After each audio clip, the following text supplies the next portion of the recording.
Tanggal 20 Oktober hari ke-294.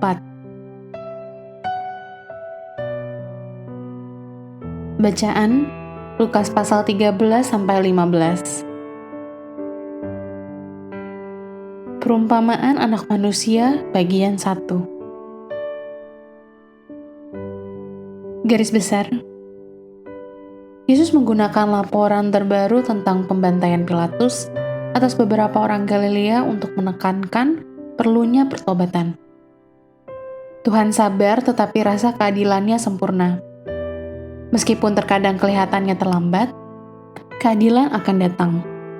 Sebuah kebenaran mendatangkan air mata kepada juru selamat ketika dia menatap kota Yerusalem yang keras hati. Yesus tahu itu, sama seperti orang-orang telah menolak pesannya, demikian juga mereka akan memperlakukan murid-muridnya dengan penghinaan. Ada biaya yang harus dibayar dalam proses pemuritan bagi mereka yang memikul salib mereka untuk mengikutnya. Tetapi dalam pandangan Allah, setiap orang berdosa yang terhilang adalah tujuan yang layak untuk dicari, dan setiap orang berdosa yang bertobat menjadi alasan untuk sukacita surgawi.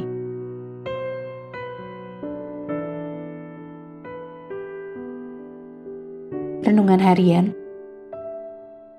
Dalam operasi militer, mesin, peralatan, perlengkapan, dan bahkan personil biasanya dianggap dapat dikorbankan untuk memastikan kemenangan akhir. Bandingkan itu dengan peperangan rohani, di mana setiap manusia sangat berharga. Dalam konflik spiritual hanya satu orang yang dibuang, Tuhan Yesus Kristus. Walaupun kekalahannya yang tampak di kayu salib berubah menjadi kemenangan 3 hari kemudian. Seberapa besar kasih Tuhan bagi orang yang terhilang? Akan tetapi Allah menunjukkan kasih-Nya kepada kita oleh karena Kristus telah mati untuk kita ketika kita masih berdosa. Lihat Roma pasal 5 ayat 8. Bagaimana Anda dapat membantu mengirimkan kabar baik tentang pengampunan dosa di seberang jalan atau di belahan dunia kepada mereka yang membutuhkannya? Mengapa tidak mengirimkan hadiah khusus kepada lembaga pelayanan misi pilihan Anda hari ini dan membagikan iman Anda kepada tetangga sehingga orang-orang yang jauh dan dekat dari Anda dapat belajar tentang kasih Allah secara langsung? Selanjutnya, bagaimana jika Anda dianggap dibuang oleh mereka yang membagikan Injil kepada Anda?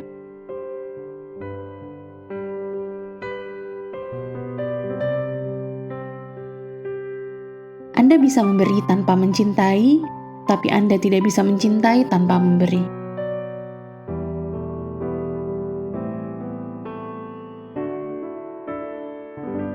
Pendalaman. Lebih dari sekedar hadiah, Lukas pasal 15 ayat 22. Ayah dari anak laki-laki yang terhilang memiliki lebih banyak hal lagi dalam pikirannya daripada hanya sekedar menyediakan kebutuhan putranya ketika dia memberinya jubah, cincin, dan sandal. Lihat pasal 15 ayat 22. Pemberian-pemberian itu melambangkan bagaimana dia kembali menerimanya sebagai seorang putra. Jubah menandakan kehormatan, cincin lambang kekuatan, dan sandal membuatnya berbeda dari para pelayan yang bertelanjang kaki. Amin. Tuhan Yesus memberkati.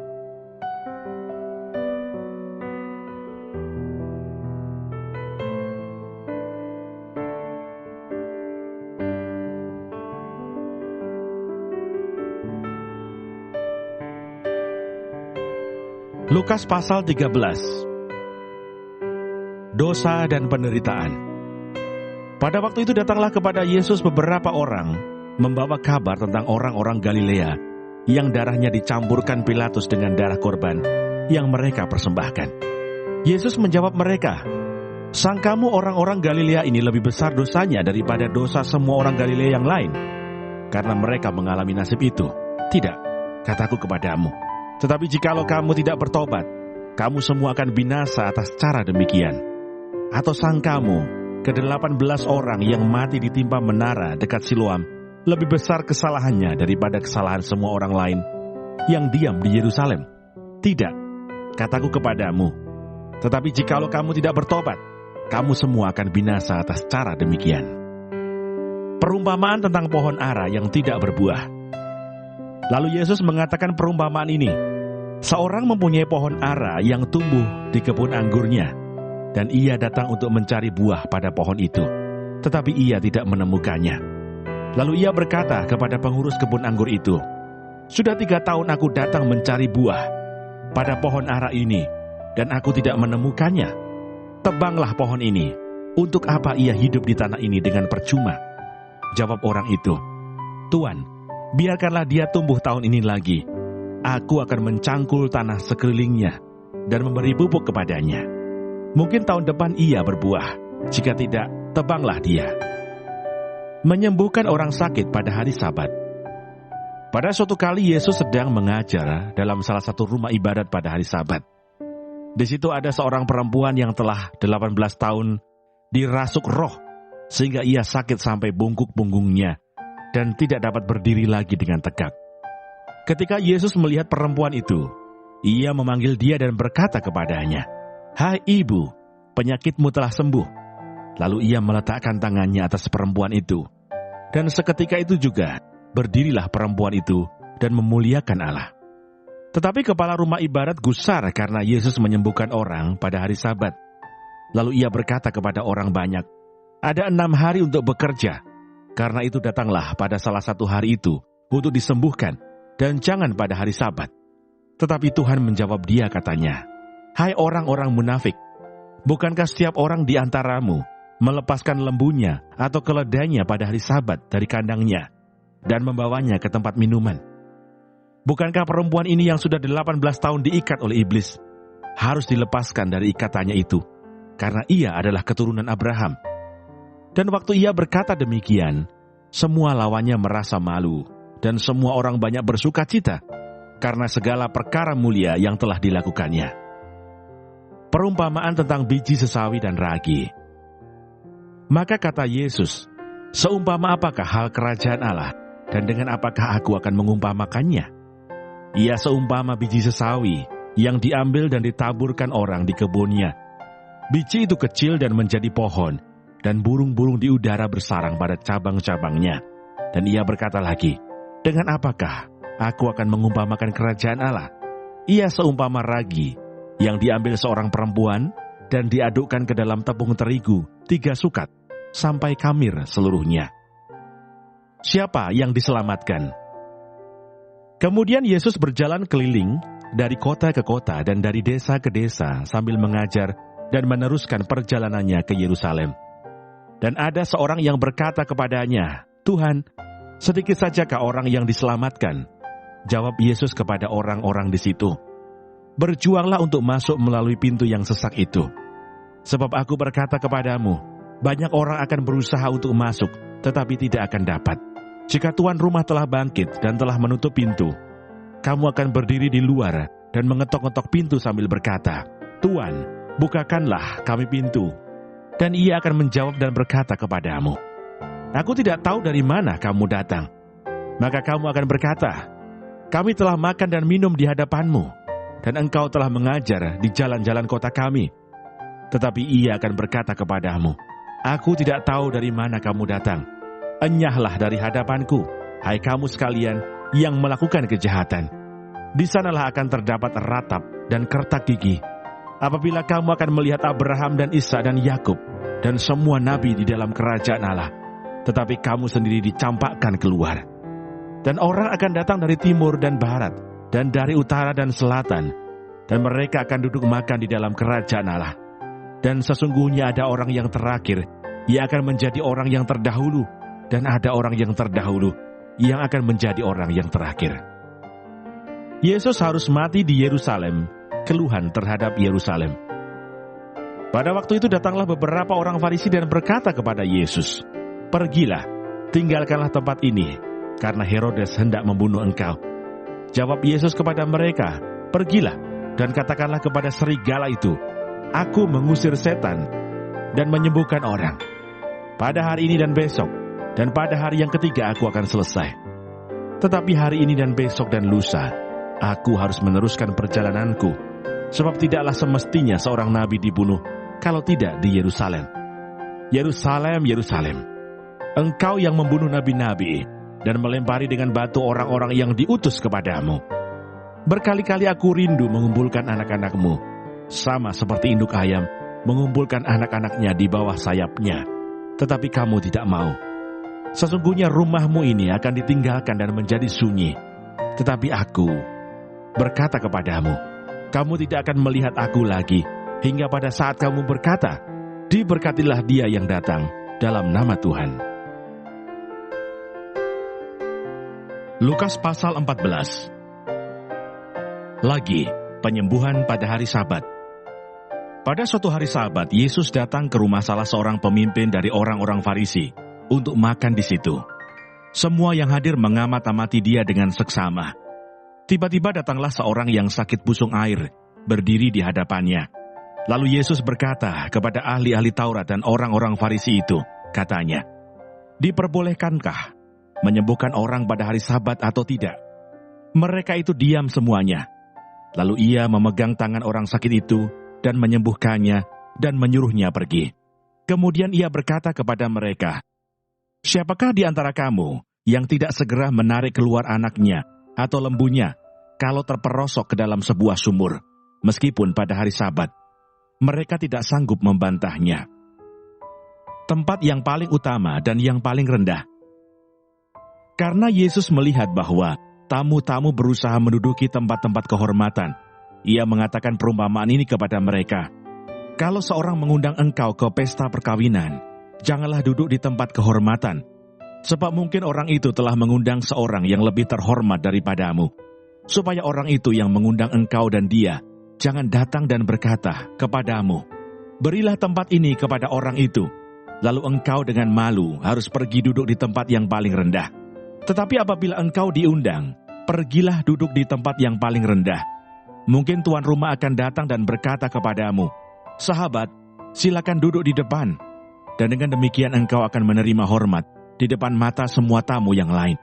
Sebab barang siapa meninggikan diri, ia akan direndahkan. Dan barang siapa merendahkan diri, ia akan ditinggikan. Siapa yang harus diundang?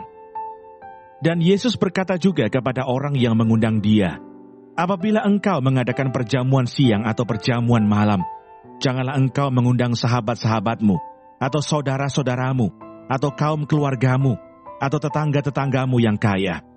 Karena mereka akan membalasnya dengan mengundang engkau pula, dan dengan demikian engkau mendapat balasnya. Tetapi apabila engkau mengadakan perjamuan, undanglah orang-orang miskin, orang-orang cacat, orang-orang lumpuh, dan orang-orang buta. Dan engkau akan berbahagia, karena mereka tidak mempunyai apa-apa untuk membalasnya kepadamu. Sebab engkau akan mendapat balasnya pada hari kebangkitan orang-orang benar. Perumpamaan tentang orang-orang yang berdalih. Mendengar itu berkatalah seorang dari tamu-tamu itu kepada Yesus, berbahagialah orang yang akan dijamu dalam kerajaan Allah. Tetapi Yesus berkata kepadanya, ada seorang mengadakan perjamuan besar, dan ia mengundang banyak orang. Menjelang perjamuan itu dimulai, ia menyuruh hambanya mengatakan kepada para undangan, marilah, sebab segala sesuatu sudah siap. Tetapi mereka bersama-sama meminta maaf. Yang pertama berkata kepadanya, aku telah membeli ladang dan aku harus pergi melihatnya. Aku minta dimaafkan. Yang lain berkata, aku telah membeli 5 pasang lembu kebiri dan aku harus pergi mencobanya. Aku minta dimaafkan. Yang lain lagi berkata, aku baru kawin dan karena itu aku tidak dapat datang. Maka kembalilah hamba itu dan menyampaikan semuanya itu kepada tuannya. Lalu murkalah tuan rumah itu dan berkata kepada hambanya, pergilah dengan segera ke segala jalan dan lorong kota dan bawalah kemari orang-orang miskin dan orang-orang cacat dan orang-orang buta dan orang-orang lumpuh. Kemudian hamba itu melaporkan, Tuan, apa yang Tuan perintahkan itu sudah dilaksanakan. Tetapi sekalipun demikian masih ada tempat. Lalu kata Tuan itu kepada hambanya, pergilah ke semua jalan dan lintasan dan paksalah orang-orang yang ada di situ masuk, karena rumahku harus penuh. Sebab aku berkata kepadamu, tidak ada seorang pun dari orang-orang yang telah diundang itu akan menikmati jamuanku. Segala sesuatu harus dilepaskan untuk mengikut Yesus. Pada suatu kali banyak orang berduyun-duyun mengikuti Yesus dalam perjalanannya.